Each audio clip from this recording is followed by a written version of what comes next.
स्वागत है दोस्तों आप लोग का मास्टर माइंड ऑफ जीके में। आज हम लोग इस वीडियो में मैराथन क्लास का 9वां वीडियो देखेंगे। ठीक है, इसके पहले 8 मैराथन क्लास का वीडियो अपलोड कर दिए हैं, नहीं देखें तो प्लेलिस्ट में जाकर के देख लीजिएगा। देखिए फ्रेंड्स, मैराथन क्लास में 100 प्रश्न होते हैं, सभी प्रश्न जीके जीएस से होते हैं। एक बार पुनः मैं आप लोग को याद दिलाना चाहूँगा फ्रेंड्स कि बिहार कांस्टेबल का जो एग्जाम होने वाला है इसमें टोटल कितना 100 प्रश्न पूछे जाएंगे।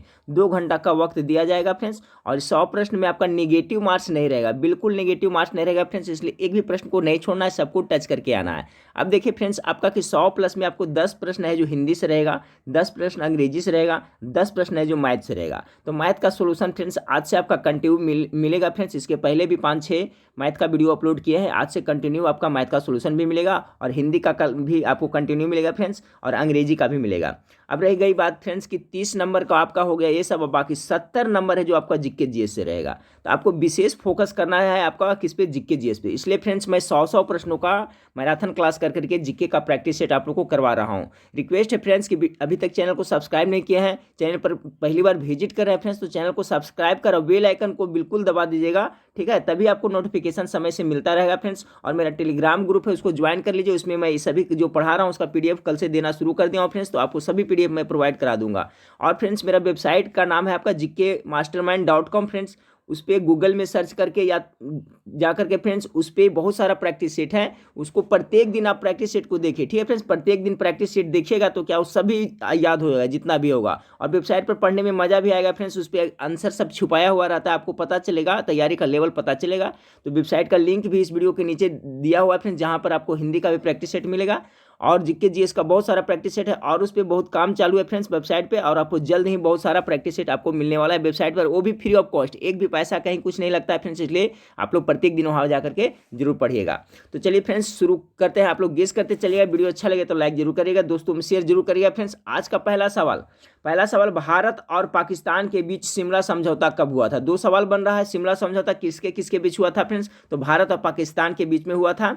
ये कब हुआ था तो डेट के साथ याद रखना है फ्रेंड्स। तो 2 जुलाई 1972 में भारत और पाकिस्तान के बाद शिमला समझौता हुआ था। पहला का right answer option number B हो गया।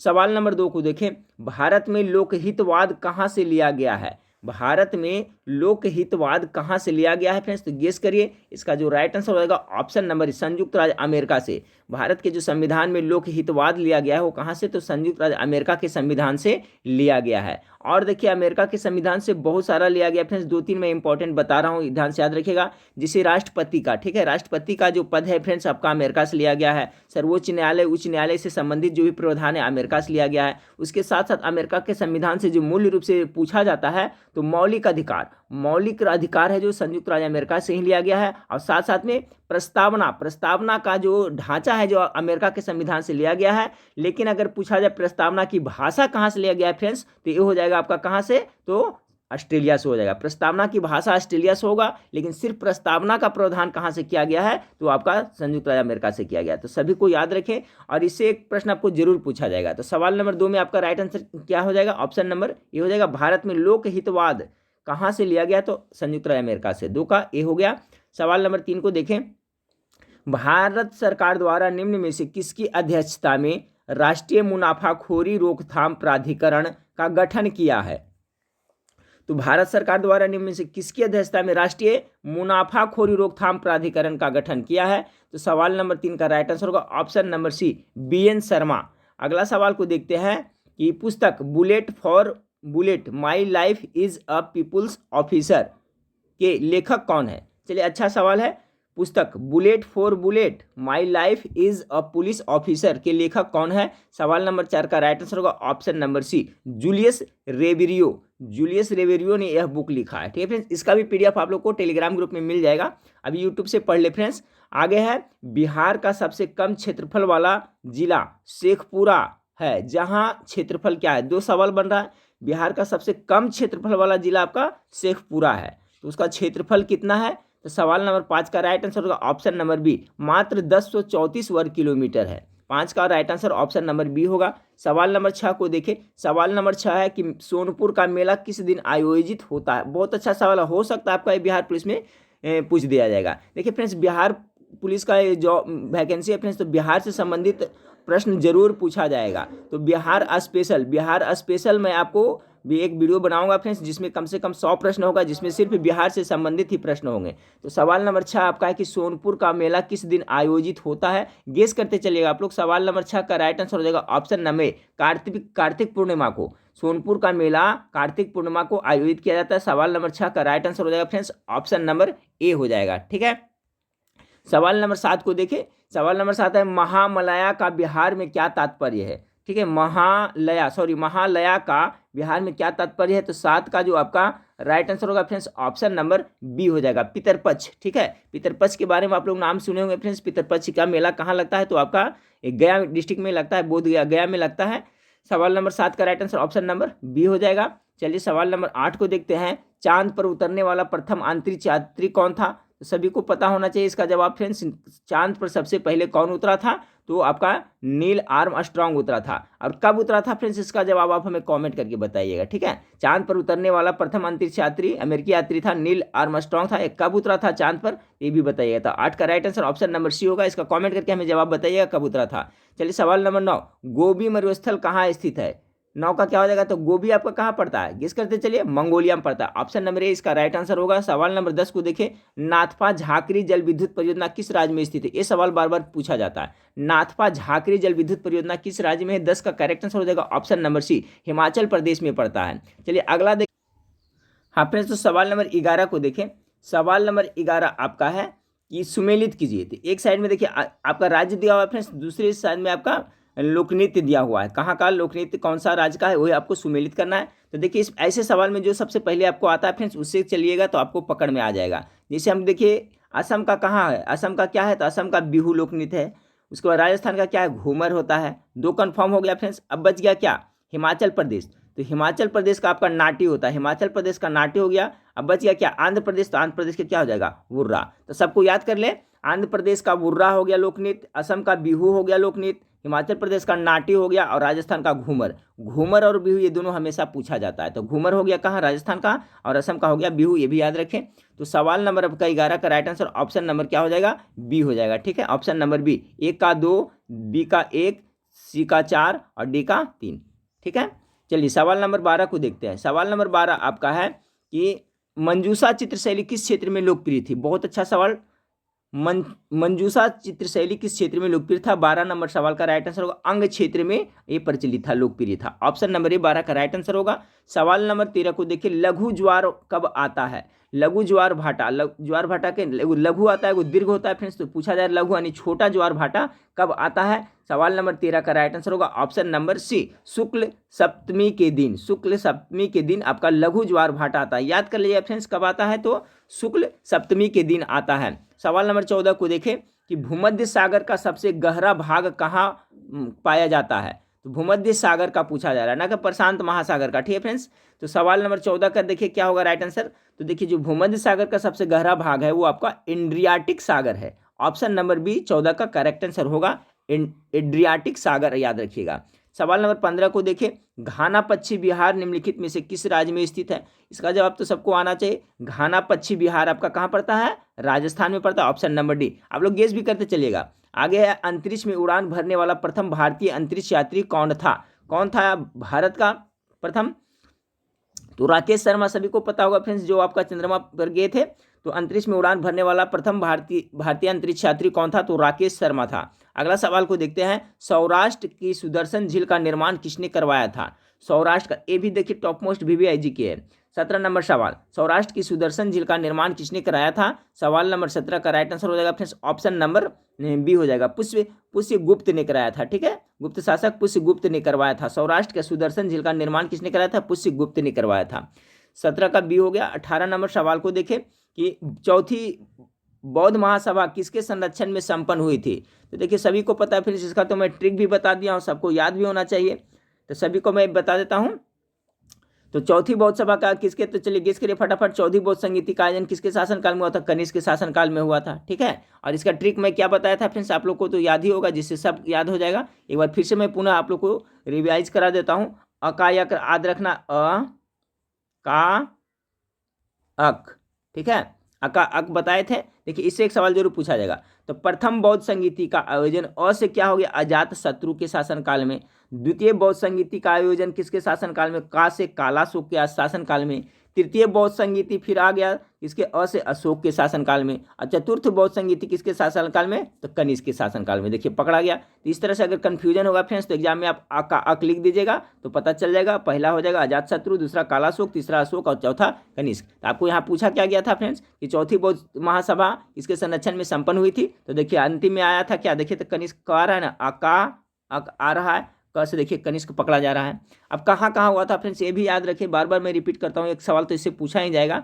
प्रथम बौद्ध संगीति का आयोजन राजगृह में हुआ था, द्वितीय बौद्ध संगीति का वैशाली में हुआ था, तृतीय बौद्ध संगीति का पाटलिपुत्र में हुआ था और चतुर्थ बौद्ध संगीति का आयोजन आपका कश्मीर के कुंडलवन में हुआ था कनिष्क के शासनकाल में। ठीक है, तो चलिए सवाल नंबर 19 को देखते हैं कि महावीर स्वामी ने अपने संघों को 11 गणों में बांटकर कहाँ चतुर्विध संघ की स्थापना की थी, चतुर्विध संघ की स्थापना की थी। अच्छा सवाल है। महावीर स्वामी ने अपने संघों को 11 गणों में, कितना में, 11 गणों में बांटकर कहाँ चतुर्विध संघ की स्थापना की थी। 19 नंबर सवाल का राइट आंसर होगा ऑप्शन नंबर बी, पावा में। ठीक है, पावा में।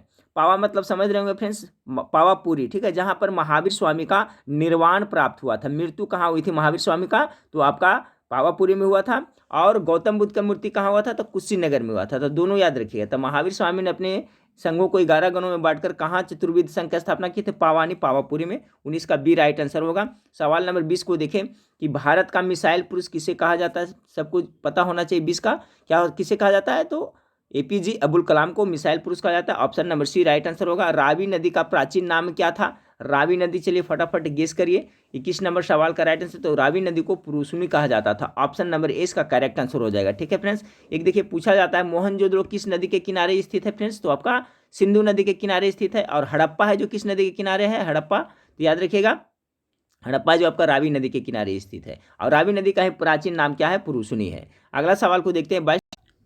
हाँ फ्रेंड्स, तो सवाल नंबर 22 देखिए। सवाल नंबर 22 आपका है कि हड़प्पा संस्कृति से संबंधित स्थल रंगपुर किस राज्य में स्थित है। तो अच्छा सवाल है फ्रेंड्स। सवाल नंबर 22 का जो करेक्ट आंसर हो जाएगा रंगपुर कहाँ है, तो गुजरात में है। एक और सवाल पूछा जाता है फ्रेंड्स आपका लोथल का नाम आप लोग सुने होंगे। तो लोथल है जो आपका हड़प्पा संस्कृति का प्रमुख पतन या बंदरगाह है, वो भी है जो आपका गुजरात में स्थित है। कौन सा नदी के किनारे, तो भोगवा नदी के किनारे। तो याद रखिएगा लोथल भी है जो आपका गुजरात में पड़ता है और रंगपुर भी है जो गुजरात में पड़ता है। 22 का right answer option number D हो गया। चलिए सवाल नंबर 23 को देखते हैं। सवाल नंबर 23 आपका फ्रेंड्स की पेरिपल्स ऑफ एरिथियन सी के लेखक था, इसका लेखक कौन था। अच्छा सवाल है फ्रेंड्स। तो देखिए सवाल नंबर 23 में आपका इसका right answer option number D हो जाएगा। ठीक है, क्योंकि फ्रेंड्स जो पेरिपल्स ऑफ एरिथियन सी है इसका लेखक का नाम क्या था, तो इसका नाम था फ्रेंड्स विलफ्रेड। ठीक है, देखिए पूरा नाम याद कर लेगा, उनका नाम था विलफ्रेड एच शॉप, इस तरह से उनका नाम था। ठीक है, जो एक बुक को लिखे हैं Wilfred H Schoff. Periplus of Erythraean sea के लेखक कौन थे, विलफ्रेड एच शॉप यानी कि हार्वे शॉप, इस तरह से भी याद रखें, यानी कि विलफ्रेड हार्वे शॉप इसके जो लेखक थे। तो ऑप्शन नंबर इसमें कहीं नहीं दिया हुआ, इसलिए ऑप्शन नंबर डी इसका राइट आंसर हो जाएगा। याद रखिएगा friends, Periplus of Erythraean sea के लेखक कौन थे, तो हार्वे शॉप यानी कि विलफ्रेड एच शॉप या हार्वे शॉप थे। चलिए सवाल नंबर 24 को देखते हैं। सवाल नंबर 24 है कि वैदिक युग में अनस किसका परिचायक था। अनस, वैदिक युग में अनस किसका परिचायक था।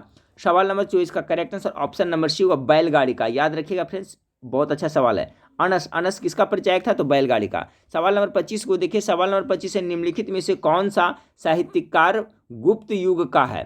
गुप्त युग का साहित्यकार कौन है, पहचाने इसमें। 25 नंबर सवाल का राइट आंसर हो जाएगा ऑप्शन नंबर डी, सभी था। कालिदास भी गुप्त काल के थे फ्रेंड्स, भारवी भी था, विशाख दत्त, ये सभी जो साहित्यकार थे जो आपको गुप्त युग का था। चलिए अगला सवाल को लेते हैं 26 नंबर सवाल को।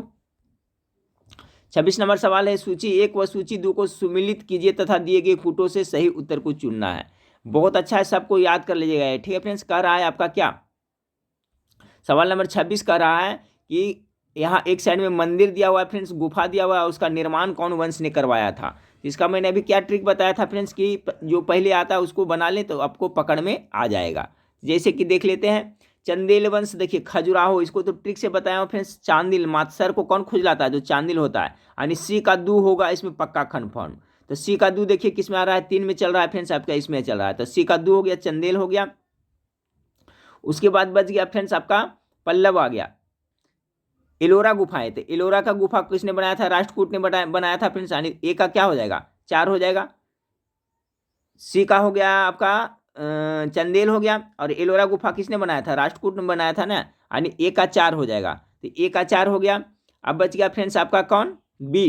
यानी बी बच गया आपका मीनाक्षी। तो मीनाक्षी के मदुरई वाला मंदिर है जो किसने बनाया था फ्रेंड्स? तो इसका बनाया था पांड्य वंश ने। मीनाक्षी का कौन बनाया था? पांड्य ने। अब बच गया एक फ्रेंड्स, कौन सा बच गया? महाबलीपुरम के रथ मंदिर का निर्माण किसने किया था? तो ये पल्लव ने कराया था। तो देखिए बहुत इंपॉर्टेंट है, इससे एक सवाल आपको पूछा जाएगा। तो एक बार इसका कॉन्सेप्ट आप लोग जरूर क्लियर रखें। सवाल नंबर 26 का जो राइट आंसर होगा ऑप्शन नंबर सी। एक बार फिर से देख ले फ्रेंड्स, सवाल नंबर 26 का राइट आंसर हो जाएगा ऑप्शन नंबर सी। एक का क्या होगा? तो 4 होगा, ठीक है, एक का 4 होगा। यानी एलोरा का गुफाएं किसने बनाया था? तो राष्ट्रकूट ने बनाया था, याद करते चलेगा। बी का कितना है? 1 है। यानी बी में मीनाक्षी मंदिर है। तो मीनाक्षी मंदिर का निर्माण किसने करवाया था फ्रेंड्स? तो आपका मीनाक्षी मंदिर का पांड्य ने करवाया था, पांड्य वंश ने करवाया था। बी का 1 हो गया। सी का 2 है। सी में आपका खजुराहो, खजुराहो का किसने करवाया था? चंदेल ने करवाया था। अब बच गया डी का 3। यानी डी में का महाबलीपुरम के मंदिर किसने? तो पल्लव वंश ने बनाया था। इसको तो अच्छी तरह से लिख करके याद रखिए फ्रेंड्स, ये प्रश्न एक सवाल इसे पूछा जाता है। तो सवाल नंबर 26 का right answer option number C हो गया। चलिए सवाल नंबर 27 को देखते हैं कि मौर्यकालीन सैनिक प्रबंधन में हस्ती सेना विभाग के अध्यक्ष को क्या कहा जाता था? अच्छा सवाल है फ्रेंड्स।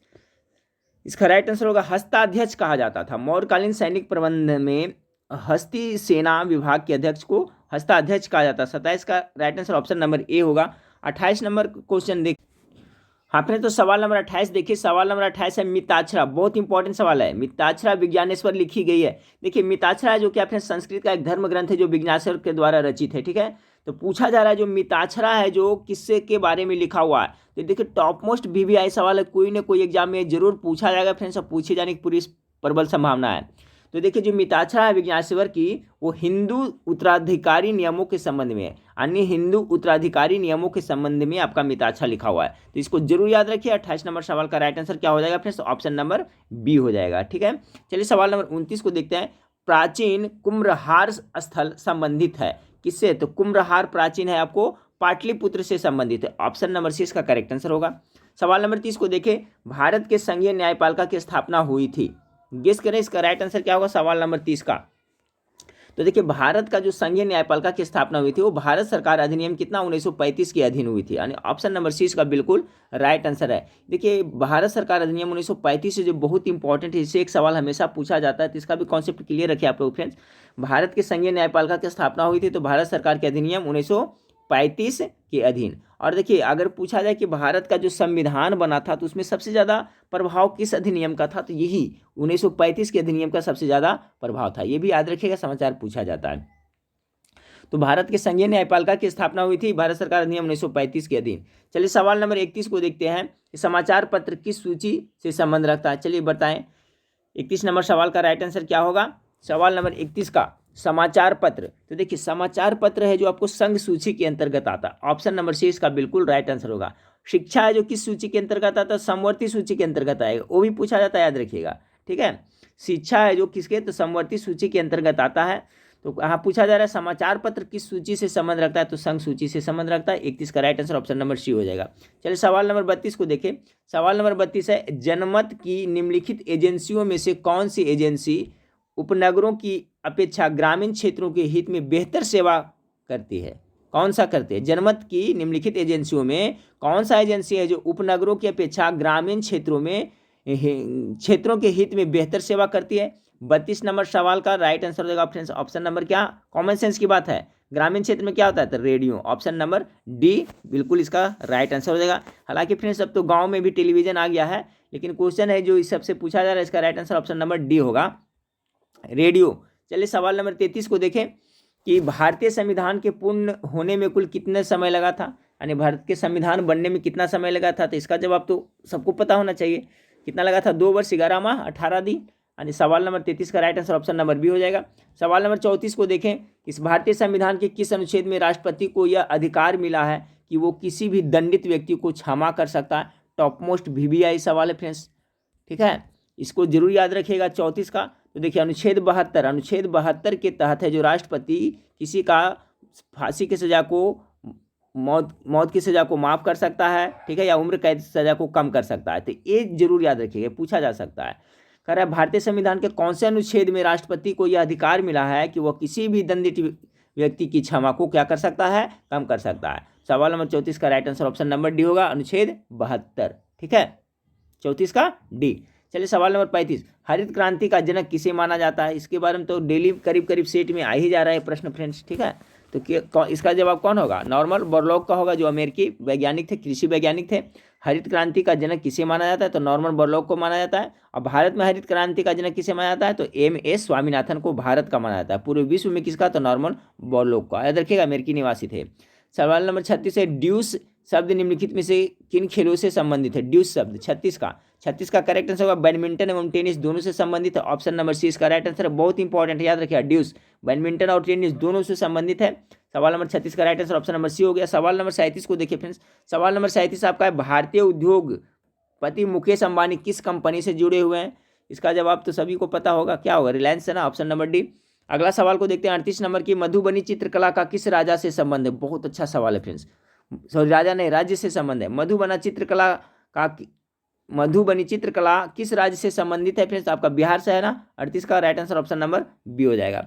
चलिए सवाल नंबर 39 को फ्रेंड्स, तो सवाल नंबर 39 देखिए, सवाल नंबर 39 है, एक सुपरसोनिक यान 2 मैक गति से जा रहा है, किमी घंटा में इसकी चाल क्या होगी? तो कन्वर्ट करिएगा फ्रेंड्स, आ जाएगा आपका किमी घंटा में बदल दिएगा तो कितना आ जाएगा आपका 2376 किलोमीटर प्रति घंटा की रफ्तार से। सवाल नंबर 39 का right answer option number D हो जाएगा।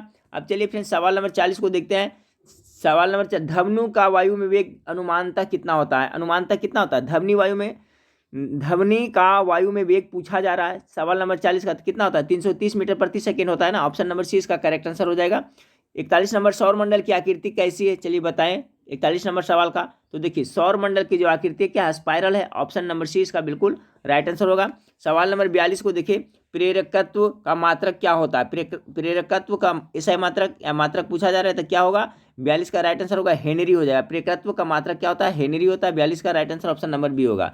सवाल नंबर 43 को देखें, पौधों में श्वसन के अंतिम उत्पाद क्या होता है? चलिए बता सकते हैं, कॉमन सेंस है फ्रेंड्स।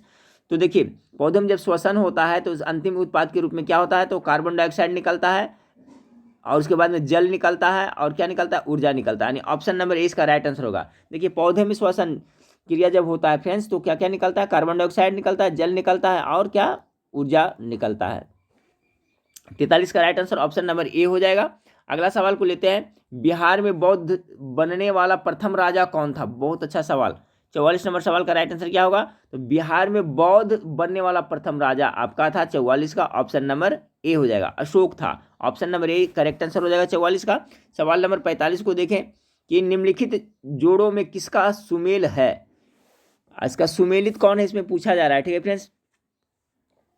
तो देखिए इसका जो राइट आंसर होगा ऑप्शन नंबर ए हो जाएगा। निमोनिया से फेफड़ा प्रभावित होता है, ठीक है। मोतियाबिंद से आँख होता है, देखिए गलत है फ्रेंड्स। पीलिया से यकृत होता है, ये भी गलत है। मधुमेह से क्या होता है फ्रेंड्स? तो आपको मधुमेह से तो आपका शर्करा की मात्रा बढ़ जाता है। तो देखिए इसमें सुमेलित पूछा जा रहा है, तो देखिए जो जो आता है मैं बता देता हूँ फ्रेंड्स। निम्नलिखित जोड़े में से कौन सा सुमेलित है? तो निमोनिया होने से आपका फेफड़ा प्रभावित होता है, ये आपका 45 का ये सुमेलित है। आपका 46 आप देखिए मोतियाबिंद आँख से संबंधित है, थायराइड ग्रंथि गलत है। अब पीलिया से क्या होता है फ्रेंड्स? जॉन्डिस होता है, इससे यकृत प्रभावित होता है। मधुमेह से तो सभी जानते हैं फ्रेंड्स, यकृत नहीं प्रभावित होता है। मधुमेह से क्या होता है कि ब्लड में शर्करा की मात्रा बढ़ जाता है। तो 45 का राइट आंसर आप समझ गए होंगे क्या होगा? ऑप्शन नंबर ए निमोनिया है जो फेफड़ा से संबंधित हो गया। अगला सवाल 46 नंबर सवाल को देखें। 46 नंबर सवाल, निम्नलिखित में से शक्तिशाली विस्फोटक कौन सा है?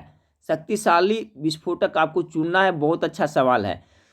तो इसका जो राइट आंसर होगा फ्रेंड्स 2,4,6 ट्राई नाइट्रोटोल्यून, ये है जो आपका सबसे शक्तिशाली विस्फोटक है, याद कर लीजिएगा। 46 का right answer option number D होगा। निम्नलिखित में से शक्तिशाली विस्फोटक इसमें से कौन सा है? तो सभी विस्फोटक है इसमें फ्रेंड्स, लेकिन सबसे ज्यादा शक्तिशाली है वो 2,4,6 ट्राई नाइट्रोटोल्यून, ये है जो सबसे शक्तिशाली विस्फोटक है। सवाल नंबर 47 को देखें, संपूर्ण क्रांति का विचारधारा किसने प्रस्तुत की थी? तो संपूर्ण क्रांति का आह्वान किसने किया था? जयप्रकाश नारायण ने। 47 का right answer option number C हो जाएगा। रेडॉन की खोज किसने की थी? बहुत अच्छा सवाल है। 48 नंबर सवाल, रेडॉन की खोज किसने किया था? तो ये आपका किए थे फ्रेंड्स, डॉर्न ने किया था। ठीक है, डॉर्न, इनका पूरा नाम है फ्रेंड्स आपका क्या? फ्रेडरिक ई डॉर्न ने। रेडॉन की खोज फ्रेडरिक ई डॉर्न ने कब किया था? तो 1900 ईस्वी में इन्होंने किया था। कितना? पूरे 1900 ईस्वी में किया था। तो याद रखिएगा, फ्रेडरिक ई डॉर्न पूरा नाम हो गया इसका क्या? फ्रेडरिक ई डॉर्न। तो रेडॉन का खोज किसने किया था? तो आपका ऑप्शन नंबर 20 का करेक्ट आंसर होगा। सवाल नंबर 49 को देखें कि निम्नलिखित में से कौन सा सुमेलित नहीं है? कौन सा सुमेलित नहीं है? तो सवाल नंबर 49 का राइट आंसर क्या होगा?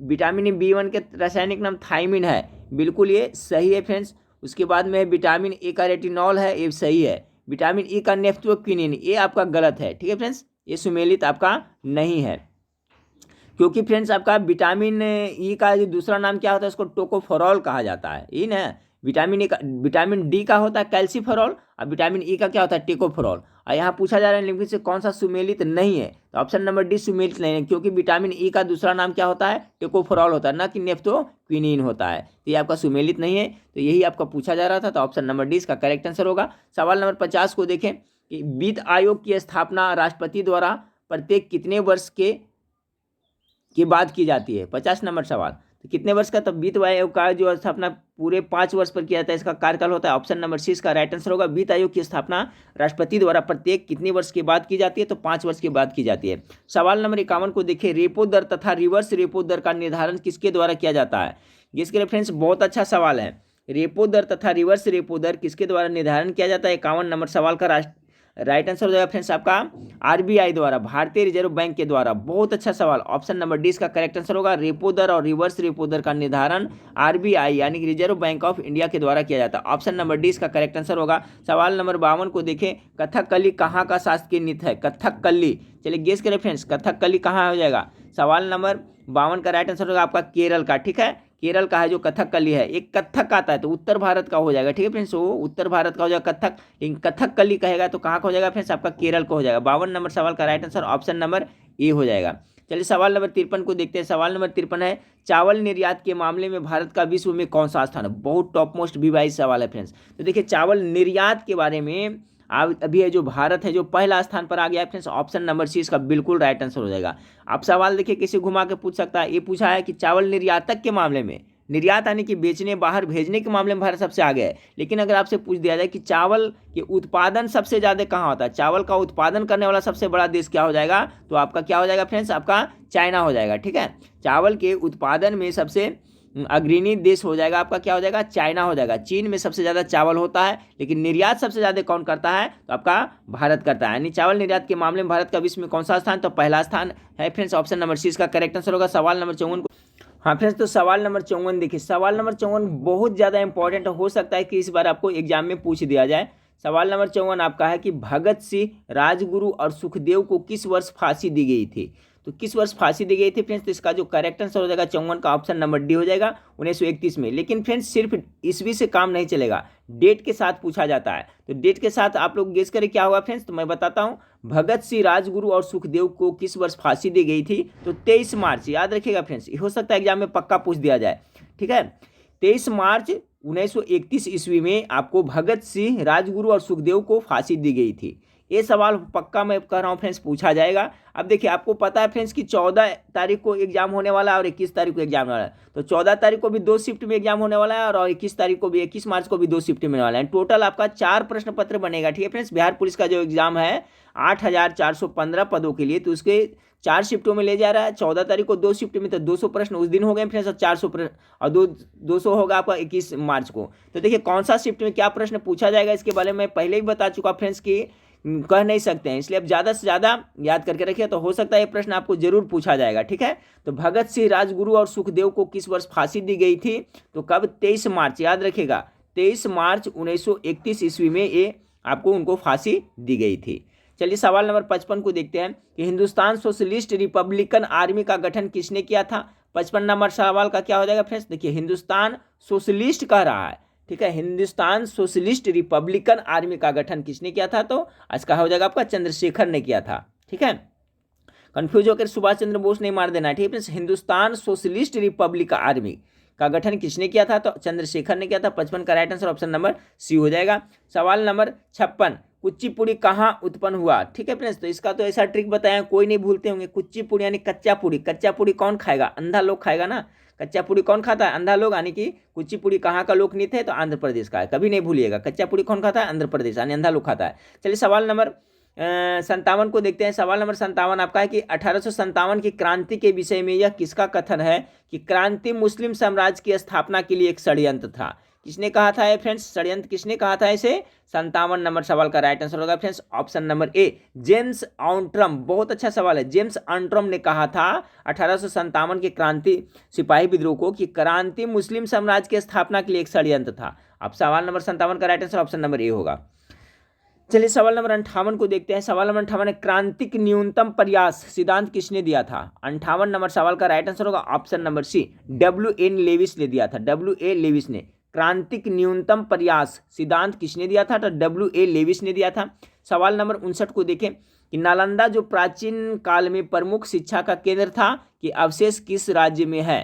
तो किस राज्य में पड़ता है फ्रेंड्स? आपका गेस करें। नालंदा जो प्राचीन काल में प्रमुख शिक्षा का केंद्र था कि अवशेष किस राज्य में है? तो गेस करें, इसका राइट आंसर क्या होगा? ऑप्शन नंबर बी हो जाएगा। कौन सा राज्य में? बिहार में है ना नालंदा। नालंदा विश्वविद्यालय जो गुप्त वंश कुमार गुप्त ने बनवाया था अपने सब बख्तियार खिलजी उनसे क्या किया था? ध्वस्त करवाया था, ये भी याद रखिएगा। अगला सवाल को लिखते हैं कि तैमूर के आक्रमण के समय में भारत किस वंश का शासन था? बहुत अच्छा सवाल है। तो तैमूर आक्रमण जब भारत पर किया था तो उस समय किसका शासन चल रहा था फ्रेंड्स? तो तुगलक वंश का शासन चल रहा था। ऑप्शन नंबर 20 का करेक्ट आंसर होगा। तैमूर के आक्रमण के समय भारत पर किस वंश का शासन था? तो तुगलक वंश का शासक था। चलिए सवाल नंबर 61 को देखते हैं कि दीवाने मुस्तखराज विभाग की स्थापना निम्नलिखित में से किस सुल्तान ने की थी? टॉप मोस्ट VVI सवाल है इतिहास का फ्रेंड्स। दीवाने मुस्तखराज विभाग की स्थापना किस सुल्तान ने की थी? 61 नंबर सवाल का राइट आंसर होगा option number C, Alauddin Khilji ने दीवाने मुस्तखराज विभाग की स्थापना की थी। किसने? अलादीन खिलजी ने। अगला सवाल को लेते हैं, देखिए कथन वाला है फ्रेंड्स, ठीक है, इसको मिलाना है। 62 नंबर सवाल है। कथन में है कि अलादीन खिलजी ने मूल्य नियंत्रण को लागू किया। बी में उसका उद्देश्य हिंदुस्तान के लोगों को लाभान्वित करना था। तो इसका राइट आंसर क्या होगा? सवाल नंबर 62 का right answer option number C होगा। ए सही है लेकिन आर गलत है। आपका ये तो सभी जानते हैं फ्रेंड्स कि अलादीन खिलजी ने बाजार मूल्य नियंत्रण प्रणाली लागू किया था। किसने? तो अलादीन खिलजी ने। लेकिन इसका उद्देश्य ये नहीं था, उद्देश्य हिंदुस्तान के लोगों को लाभान्वित करना बिल्कुल नहीं था। तो सवाल नंबर 62 का right answer option number C होगा कि कथन ये सही है लेकिन उसका सही व्याख्या नहीं कर रहा है। तो ऑप्शन नंबर सी राइट होगा 62 का। सवाल नंबर 63 को देखें। सवाल नंबर 63 है कि फुतुहात ए फिरोज शाही किस सुल्तान की आत्मकथा का नाम है? 63 का करेक्ट आंसर हो जाएगा friends option number D, Firoz Shah Tughlaq के आत्मकथा का नाम क्या है? तो फुतुहात ए फिरोज शाही। अगला सवाल को लेते हैं 64 नंबर सवाल। प्रशासन के क्षेत्र में शेर शाह को अकबर का पूर्वगामी माना जाता है क्योंकि? देखिए प्रशासन के क्षेत्र में शेर शाह को अकबर का पूर्वगामी माना जाता है। क्यों माना जाता है? बहुत अच्छा मॉडरेट सवाल है। क्यों माना जाता है? तो उसकी प्रशासकीय नीतियों को अकबर ने अपनाया था, इसीलिए, क्योंकि शेर शाह के जो प्रशासकीय नीति था उसको अकबर ने भी अपनाया था। तो ऑप्शन नंबर ए इसका राइट आंसर होगा। सवाल नंबर 65 को देखिए, वह गायक या गायिका जिसे भारत रत्न दिया गया था वह कौन है? चलिए फ्रेंड्स गेस करें, भारत रत्न से सम्मानित गायिका कौन सा है? 65 नंबर सवाल का राइट आंसर हो जाएगा MS सुब्बालक्ष्मी को दिया गया था। ऑप्शन नंबर 20 का बिल्कुल राइट आंसर होगा ऑप्शन के हिसाब से। अगला सवाल को देखते हैं, कौन सा सूफी संप्रदाय बिहार में लोकप्रिय था? तो बिहार में सबसे लोकप्रिय सूफी संप्रदाय का नाम क्या था फ्रेंड्स? बहुत अच्छा सवाल है, फिरदौसी। ऑप्शन नंबर इसका बिल्कुल राइट आंसर होगा 66 का। सवाल नंबर 67 को देखें, निम्नलिखित में से अवध के किस नवाब ने पानीपत के तृतीय युद्ध में अहमद शाह अब्दाली का साथ दिया था? पानीपत का तृतीय युद्ध कब हुआ था? 1761 ईस्वी में हुआ था फ्रेंड्स। अहमद शाह अब्दाली और मराठों के बीच में हुआ था, ये भी याद रखिएगा, मैं पहले भी बता चुका हूँ। 67 का तो क्या हो जाएगा? Option number C, Shuja-ud-Daula. निम्नलिखित में से अवध के किस नवाब ने पानीपत के तृतीय युद्ध में अहमद शाह अब्दाली का साथ दिया था? शुजाउद्दौला ने दिया था। Option number C right answer होगा। अगला सवाल को लेते हैं, ओडिशा तथा पश्चिम बंगाल के अलावा छाऊ नृत्य और किस से संबंधित है? तो देखिए इसमें कितना सारा जीके बन रहा है फ्रेंड्स। उड़ीसा और बंगाल में तो छाऊ नृत्य है, इसके साथ साथ आपका कहाँ है, तो ये आपका बिहार से भी संबंधित है। ऑप्शन नंबर सी, कहने का मतलब है छाऊ नृत्य है जो आपका उड़ीसा, पश्चिम बंगाल और बिहार तीनों में रहता है। तो ऑप्शन नंबर 68 का सी करेक्ट आंसर होगा। सवाल नंबर 69 को देखिए, बहुचर्चित 1, 2, 3 समझौता भारत द्वारा किस देश के साथ किया गया था। चलिए इसका जवाब सबको पता होना चाहिए फ्रेंड्स। बहुचर्चित समझौता 1, 2, 3, सवाल नंबर 69 का राइट आंसर हो जाएगा ऑप्शन नंबर डी, अमेरिका के साथ किया गया था। बहुचर्चित समझौता 1, 2, 3 समझौता भारत द्वारा किस देश के साथ किया जा रहा है, तो आपका किया जा रहा है तो अमेरिका के साथ में किया जा रहा है। ठीक है फ्रेंड्स, अभी हुआ नहीं, किया जा रहा है। तो बहुत अच्छा सवाल है, ऑप्शन नंबर डी इसका करेक्ट आंसर होगा। सवाल नंबर 70 को देखें, अर्थशास्त्र में 2017 के नोबेल पुरस्कार के विजेता कौन है। 2017 के बारे में पूछा जा रहा है, तो इसका राइट आंसर होगा ऑप्शन नंबर बी, अर्थशास्त्र में किसे, रिचर्ड थालेर को मिला था। याद रखिएगा 2017 में रिचर्ड थालेर को अर्थशास्त्र में नोबेल पुरस्कार मिला था। अगला सवाल आपका है फ्रेंड्स, 30 डिग्री ईस्ट तथा 90 डिग्री वेस्ट देशांतर से गुजरने वाली यामियोत्तर में समय का अंतर कितना होगा। चलिए फ्रेंड्स, इसका क्या होगा जवाब बताएं। 71 नंबर सवाल का राइट आंसर क्या होगा, तो 30 डिग्री तथा ईस्ट और कितना 90 डिग्री आपका देशांतर गुजरने वाली, तो कि समय में अंतर कितना होगा फ्रेंड्स। तो देखिए इसको किस तरह से आप निकाल सकते हैं। तो 1 डिग्री बराबर कितना होता है फ्रेंड्स, 1 डिग्री बराबर 4 मिनट होता है। तो पहले हम लोग देख लेते टोटल डिग्री कितना हो रहा है। 30 और 90 जोड़ दिया तो कितना 120 डिग्री हो गया। 120 डिग्री को मिनट में बदल लीजिएगा। 1 डिग्री देशांतर बराबर 4 मिनट होता है, इसको डिग्री में बदल देते हैं और डिग्री में बदल करके फ्रेंड्स इसको क्या 60 से भागा देंगे तो घंटा में निकल जाएगा। 60 दूना कितना हो जाएगा 120 होगा, 4 दूना कितना हो जाएगा 8 घंटा हो जाएगा। सिंपल सा है, 8 घंटे हो जाएगा। तो ध्यान से याद रखिएगा जो मैं बता रहा हूँ फ्रेंड्स कि 1 डिग्री देशांतर, ठीक है, 1 डिग्री देशांतर बराबर कितना होता है, तो आपका 4 मिनट का वक्त होता है। तो ये पूछा जा रहा है ना, 30 डिग्री ईस्ट तथा 90 डिग्री वेस्ट देशांतर से गुजरने में, तो दोनों को जोड़ दे 120 आ जाएगा। अब जब 120 डिग्री आ गया फ्रेंड्स, तो इसको हम लोग क्या मिनट में बदलेंगे, तो 4 से गुना करेंगे तो क्या हो जाएगा, इसमें 4 से मल्टीप्लाई कर देंगे 120 में, ठीक है। अब फिर घंटा में पूछ रहा था, 60 से भागा देंगे तो कितना आ जाएगा आपका 8 घंटा आएगा। 71 का right answer option number B हो गया। सवाल नंबर 72 को देखें कि प्रकाश के एक बिंदु स्रोत से समानांतर किरण पुंज प्राप्त करने के लिए इस्तेमाल करेंगे, कौन सा दर्पण का इस्तेमाल करेंगे। बहुत अच्छा सवाल है, इसका हो जाएगा right answer option number D, अवतल दर्पण का। प्रकाश की एक बिंदु स्रोत से समानांतर किरण पुंज प्राप्त करने के लिए इस्तेमाल करेंगे अवतल दर्पण।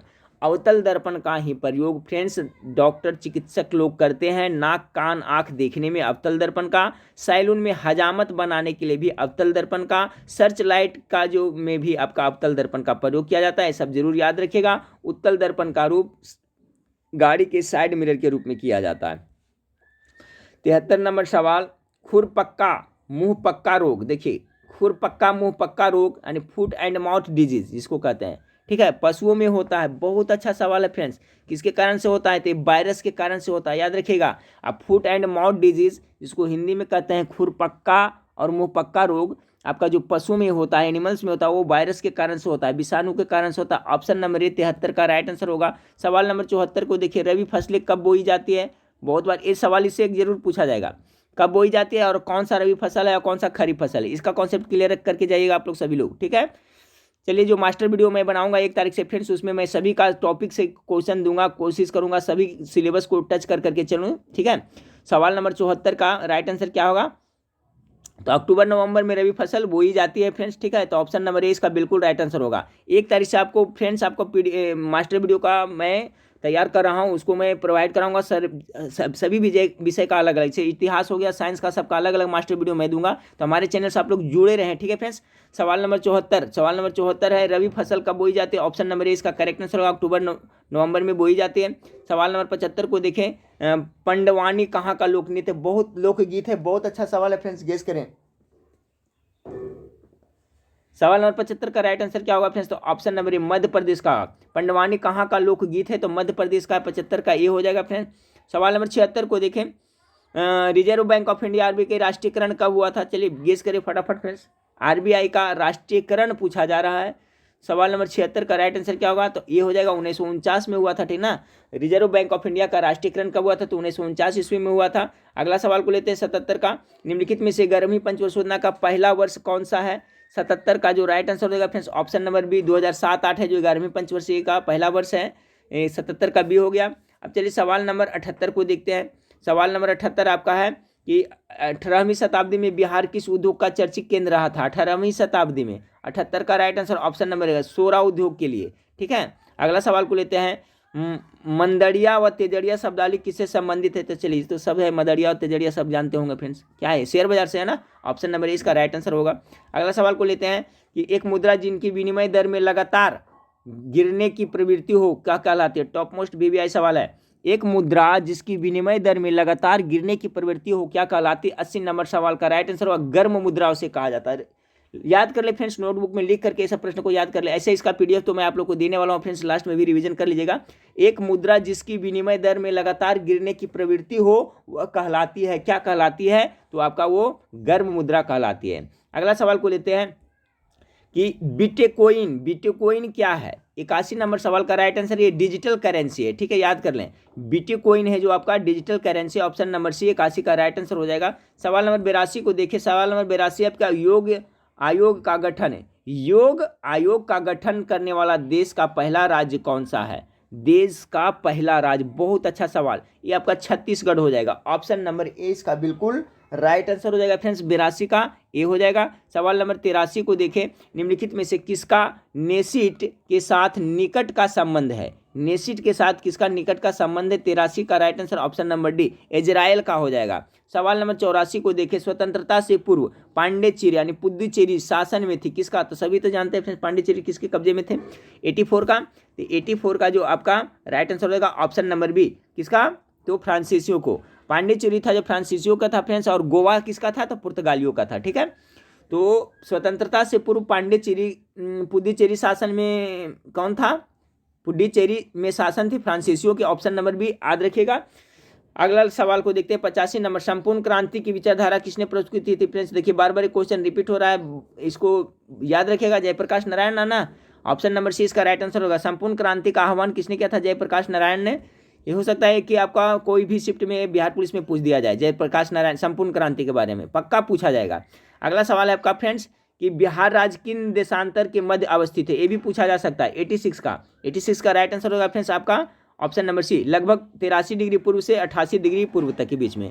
86 का सी बिहार राज्य किन देशांतर के मध्य अवस्थित है? याद कर लेगा फ्रेंड्स अपना बिहार राज्य का लगभग 83 से कितना 88 डिग्री, यानी सवाल नंबर 86 का right answer option number C हो गया। सवाल नंबर 87 को देखें।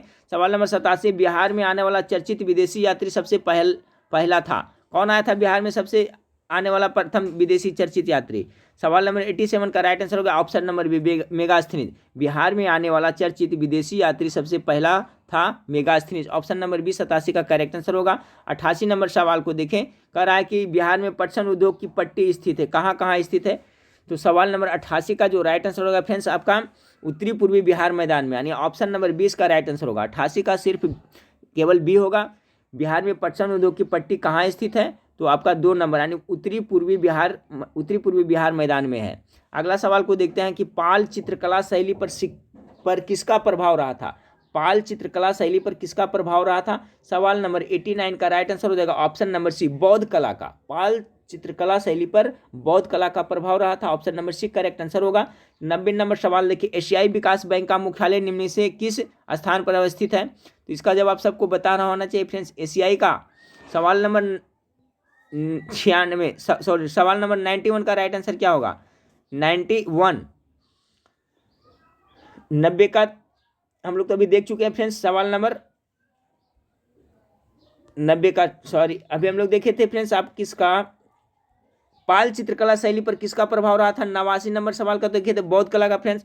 अब है अगला सवाल आपका 90 नंबर सवाल है एशियाई विकास बैंक का। तो 90 का राइट आंसर क्या होगा फ्रेंड्स? गेस करिए फटाफट। तो फिलीपींस मनीला में, ठीक है फ्रेंड्स। आपका एशियाई विकास बैंक का मुख्यालय निम्न से किस स्थान पर है? तो मनीला में पड़ता है। और फ्रेंड विश्व बैंक का मुख्यालय क्या है? तो वाशिंगटन डीसी है, वो भी याद रखिए। विश्व बैंक का मुख्यालय कहाँ है पूछा जाता है तो वाशिंगटन डीसी में है। और आपका एशियाई विकास बैंक का मुख्यालय कहाँ है? तो मनीला में है। यूनिसेफ का मुख्यालय कहाँ है फ्रेंड्स? तो न्यूयॉर्क में है। और आपका बचिया क्या? यूनिसेफ हो गया। यूनेस्को का मुख्यालय फ्रांस पेरिस में है। ये सभी का कॉन्सेप्ट क्लियर जरूर याद रखिएगा। तो यहाँ हम लोग देखिए एशियाई विकास बैंक का मुख्यालय निम्नलिखित में से किस स्थान पर है? तो आपका मनीला में।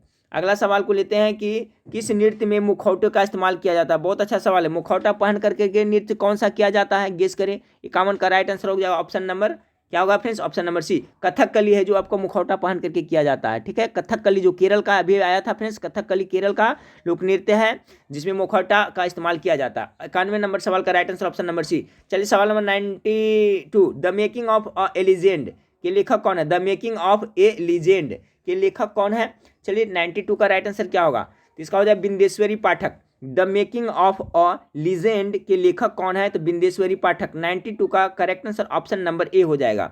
सवाल नंबर हाँ फ्रेंड्स, तो सवाल नंबर 93 देखिए, 93 है आपका कि डायमंड, डायमंड किस खेल परिसर का नाम है। बहुत अच्छा सवाल है फ्रेंड्स, तो इसका राइट आंसर गेस करें क्या होगा। करेक्ट आंसर होगा option number B, baseball. Baseball के खेल परिसर को क्या कहते हैं, डायमंड कहते हैं। अब बेसबॉल कहाँ का राष्ट्रीय खेल है फ्रेंड्स, तो अमेरिका, अमेरिका का राष्ट्रीय खेल क्या है, बेसबॉल है। एक ट्रिक बताता हूँ फ्रेंड्स जिससे आपको हमेशा याद रहेगा। देखिए अमेरिका है जो मजबूत कंट्री है, ठीक है फ्रेंड्स, तो उसका बेस है जो मजबूत है, इसलिए वहाँ का राष्ट्रीय खेल क्या है, आपका बेसबॉल है। अब तो याद रहेगा अमेरिका का राष्ट्रीय खेल क्या है, तो बेसबॉल है, क्योंकि उसका बेस आधार है जो मजबूत है। इस तरह से याद रखें, जब उसका आधार मजबूत है फ्रेंड्स, तो उसका जो खेल का परिसर है उसका क्या चीज का बना होगा, डायमंड का बना होगा, तभी तो मजबूत होगा। तब देखिए अब इस तरह से याद रखें, अमेरिका के राष्ट्रीय खेल का नाम है बेसबॉल और बेसबॉल का खेल के परिसर का नाम क्या है, डायमंड। तो सवाल नंबर 93 का right answer option number B होगा। सवाल नंबर 94 को देखें, बैंक हैड, ठीक है, बैक हैंड ड्राइव किस खेल में लगाया जाता है। बैक हैंड ड्राइव किस खेल में लगाया जाता है, 94 का right answer option number C होगा, टेनिस में लगाया जाता है। बैक हैंड ड्राइव किस खेल में लगाया जाता है, तो टेनिस में। चलिए फ्रेंड्स सवाल नंबर 95 को देखिए सुमेलित करने के लिए दिया गया है। सुमेलित करना दिया है फ्रेंड्स कि ऋग्वेद है जो किससे संबंधित है, ये सामवेद किससे है, यजुर्वेद किससे है, अथर्ववेद किससे है। तो सवाल नंबर 95, तो सवाल नंबर 95 के देखिए मिलाते चलिएगा।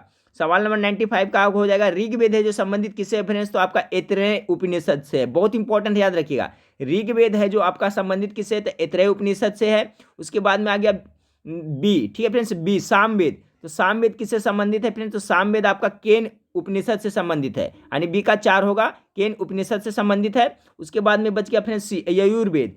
आयुर्वेद किससे संबंधित है, तो आपका ये मुंडको उपनिषद से संबंधित है। बच गया फ्रेंड्स आपका अथर्ववेद। अथर्ववेद है जो किससे संबंधित है फ्रेंड्स, तो ये आपका कंठोपनिषद से होगा। तो 95 नंबर सवाल का राइट आंसर हो जाएगा आपका ऑप्शन नंबर ए हो जाएगा। ठीक है फ्रेंड्स, ऑप्शन नंबर ए इसका करेक्ट आंसर होगा। यानी सवाल नंबर ए का 3 होगा। ठीक है, ए का 3 देख ले, ऋग्वेद किससे है, तो ए का 3 में आप यहाँ आ जाएंगे, ऐतरेय से हो गया।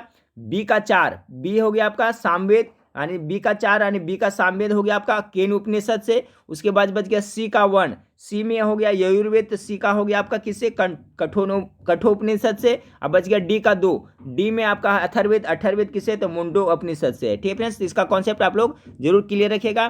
तो सवाल नंबर जो आपका 95 है, इसका जो राइट आंसर हो जाएगा ऑप्शन नंबर आपका ए करेक्ट आंसर हो जाएगा। चलिए सवाल नंबर 96 को देखते हैं। सवाल नंबर 96 आपका क्या है, सवाल नंबर 96 है कि निम्नलिखित में से कौन अशोक का तराई स्तंभ लेख है। अशोक का तराई स्तंभ लेख कौन है, गेस करें। 96 का राइट आंसर होगा ऑप्शन नंबर सी, रुम्निदेयी स्तंभ लेख है जो अशोक का तराई स्तंभ लेख है। 96 का right answer option number C होगा। 97 नंबर सवाल को देखिए, निम्नलिखित में से कौन सा युग्म सही नहीं है, तो सही नहीं कौन सा है फ्रेंड्स, तो आपका सवाल नंबर 97 का right answer option number D होगा, अमीर खुसरो फतवा ए जहांगीरी। ये है जो आपका सुमेलित नहीं है, बाकी ये सभी है जो आपका सुमेलित है। ठीक है फ्रेंड्स, चलिए सवाल नंबर 98 को देखें, बिहार की सीमा पर कौन सा देश बसा हुआ है। सिंपल सा प्रश्न है, तो नेपाल बसा हुआ सभी जानते हैं, ऑप्शन नंबर सी इसका करेक्ट आंसर होगा। अगला नंबर सवाल है फ्रेंड्स कि सदीर किसका पुराना नाम है। बहुत अच्छा सवाल, सदीर किसका नाम है, कौन सा लोक नृत्य, शास्त्रीय लोक नृत्य है जिसका पुराना नाम सदीर है। सवाल नंबर 99 का राइट आंसर हो जाएगा ऑप्शन नंबर ए, भारतनाट्यम का पुराना नाम सदीर है। सवाल नंबर 100 को देखें, बंग भंग आंदोलन के समय कांग्रेस का अध्यक्ष कौन था। बंग भंग आंदोलन के समय कांग्रेस का अध्यक्ष कौन था, सवाल नंबर 100 का जो राइट आंसर हो जाएगा friends option number B, Gopal Krishna Gokhale थे जो बंग भंग आंदोलन के समय कांग्रेस के अध्यक्ष थे। सवाल नंबर 100 का right answer option number B होगा। देखिए फ्रेंड्स, तो आपके पास समय बहुत कम है, गिने चुने दिन बचे हुए हैं फ्रेंड्स, तो मैं आपको लगातार 100 प्रश्नों का मैराथन वीडियो करवा रहा हूँ फ्रेंड्स, फुल प्रैक्टिस सेट भी करवा रहा हूँ। और आज से आपका मैथ का सोल्यूशन कंटिन्यू मिलेगा फ्रेंड्स, और हिंदी का भी मिलता रहेगा। तो हमारे चैनल से आप जुड़े रहे फ्रेंड्स। और मैं पढ़ाने का जो तरीका बताया फ्रेंड्स, की वेबसाइट पर जाकर प्रत्येक दिन आप लोग जरूर पढ़ें, जीके मास्टरमाइंड, ठीक है फ्रेंड्स, GKmastermind.com आप सर्च करिएगा गूगल में, आपको आ जाएगा फ्रेंड्स। नहीं तो इस वीडियो के नीचे डिस्क्रिप्शन में लिंक दिया हुआ, वहाँ पर बहुत सारा प्रैक्टिस सेट है, उस पर जाकर प्रत्येक दिन आधा घंटा 20 मिनट जितना देरी पढ़ना है फ्रेंड्स आपको जरूर पढ़ें। वहाँ बहुत सारा प्रैक्टिस सेट है, और उस पर पढ़ने में मजा भी आता होगा फ्रेंड्स, क्योंकि उसका आंसर हाइड किया हुआ है, तो इससे आपका तैयारी का लेवल पता चलता होगा। ठीक है फ्रेंड्स, तो नेक्स्ट वीडियो में फिर मिलते हैं। देखने के लिए थैंक यू, धन्यवाद।